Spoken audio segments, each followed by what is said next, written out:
the 5 mistakes based on research that everybody makes when they set goals. And when you make these mistakes in setting and defining your goals, you will not achieve your goals.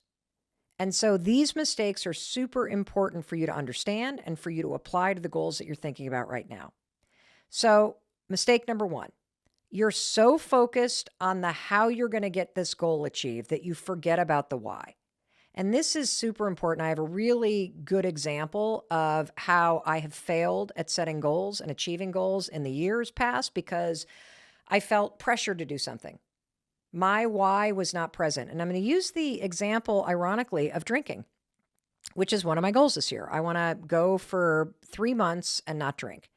So here's the example where I've failed in the past. In the past, I have had lots of pressure around me at the turn of the year to not drink. There's that thing called dry January, and a lot of people that I love have participated in it, and people around me have been doing it.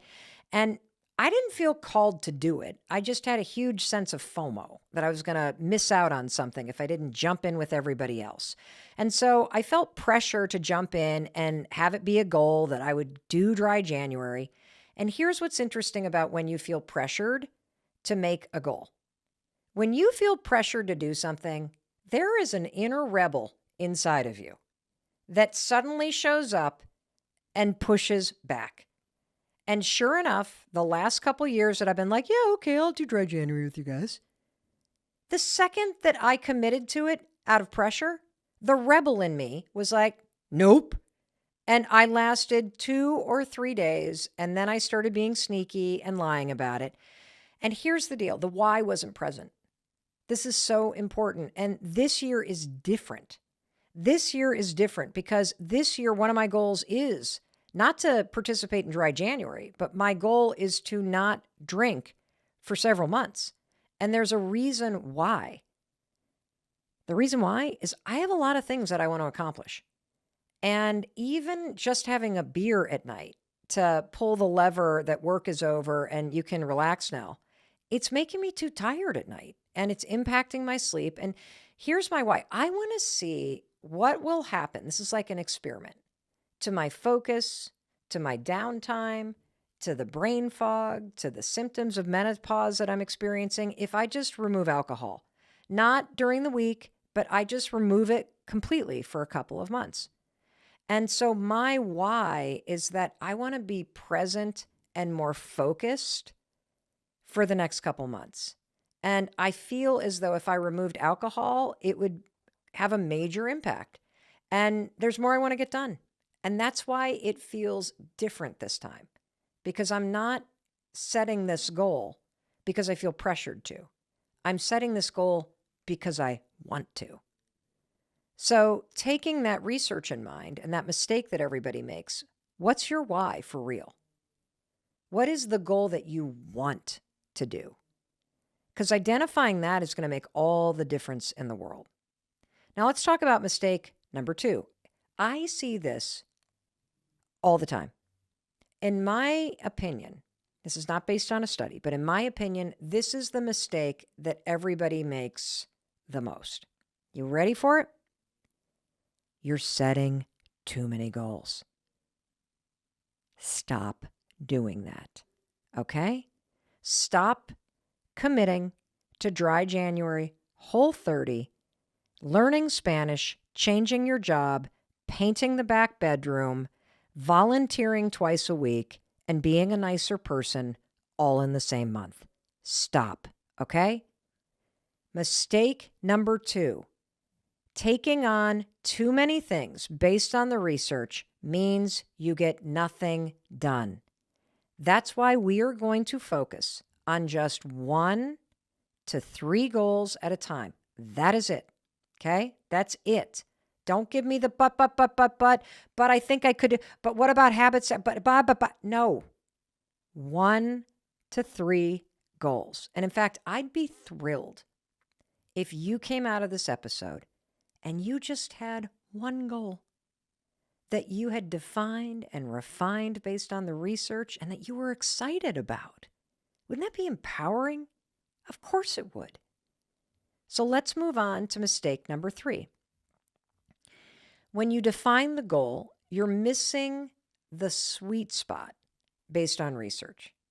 You see, there is this sweet spot with goal setting and goal achievement between it being way too easy and it being way too hard. It's sort of like Goldilocks and the Three Bears, right?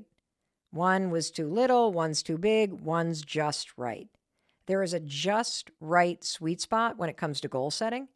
And most people, in addition to setting too many goals, most people go way too big.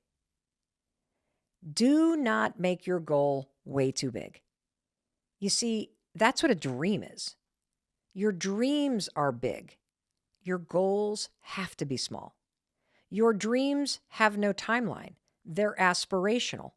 Your goals must be specific, and they must be on a timeline, and they must be definable. They got to be tiny.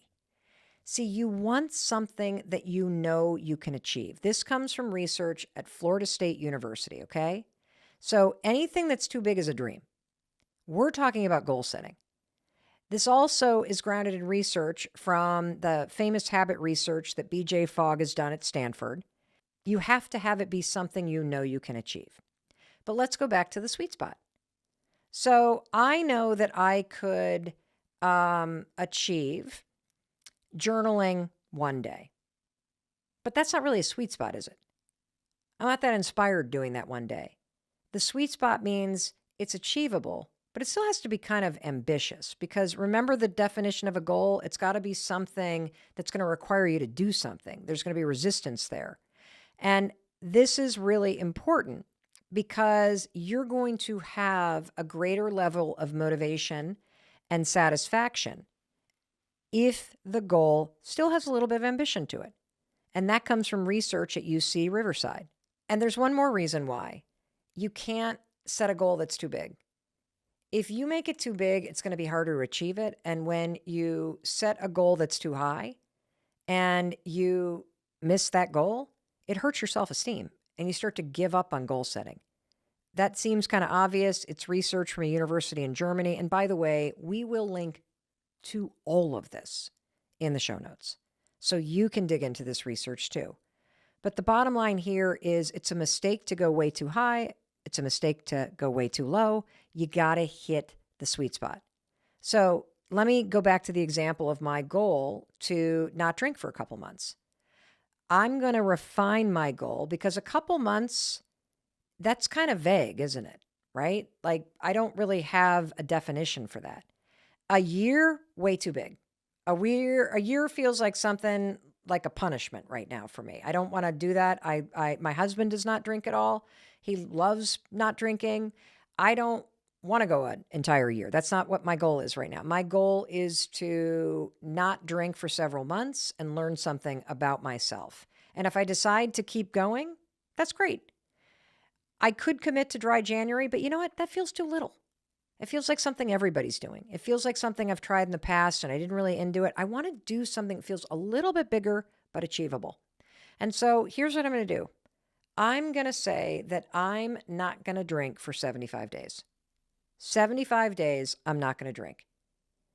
That's longer than a couple months. It's not an entire year. It still feels achievable, but it is definitely ambitious, especially when I throw in the fact that Valentine's Day is coming up and I'm going to this big thing at the end of January and seeing a ton of friends, and a lot of people there will be drinking. So, there's a lot in that. So now let me turn it to you. Is your goal in that sweet spot? Let's Goldilocks and the Three Bears this thing. Is it too little, too big, or just right? Is it that 75-day thing? All right, now let's go to mistake number 4. The goal's too general.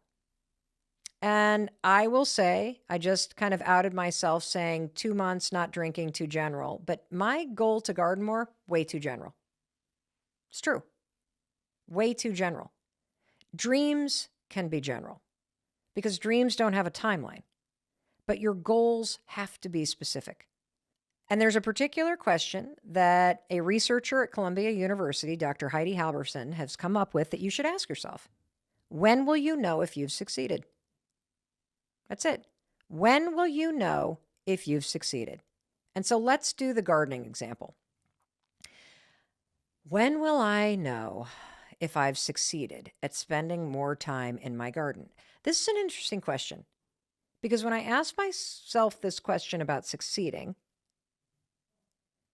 I realize that it's not really about spending more time gardening. My goal is more about learning how to grow a specific type of flower called a dahlia. I first discovered them last year. I am in love with dahlias. They are so gorgeous, and they're kind of complicated. You got to dig them up where we live and store them inside over the winter. You can grow them. I mean, it's like a whole thing. There's like almost like a cult of people that love dahlias. And so I'm stepping into this, and I realized that my goal is really to grow my first ever dahlias from seed. And I know I will have succeeded when I'm able to cut my first bouquet of dahlias and they're in a vase next to my sink. And finally, mistake number 5. I'm so excited to share this one with you. This was new to me. I discovered this researching this show. Most of this stuff I've known based on some of the books that we've researched and projects that we've done for Audible. But this new one is so cool. Have you ever heard of a high-low range goal? This will blow your mind. This comes from Florida State University. Now, according to a study from Florida State University, it's easier to lose 2 to 4 pounds than 3 pounds. I'm going to say that again. It's easier to lose 2 to 4 pounds than 3 pounds. Isn't that kind of cool? That a high-low range goal is going to make it easier for you to achieve it. So let me put that into application. So for me, you know what that means? I'm going to make it a goal to journal between 5 and 7 days a week. Oh, that feels achievable. That feels like I can do it. Like it's still a lot, but I can do it. Or how about this one with flowering?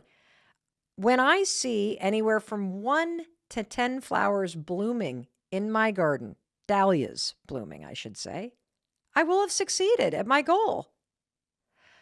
And drinking, I'm not going to budge on it in terms of 75 days, but I can say I'm not going to have had a drink in 75 out of 90 days.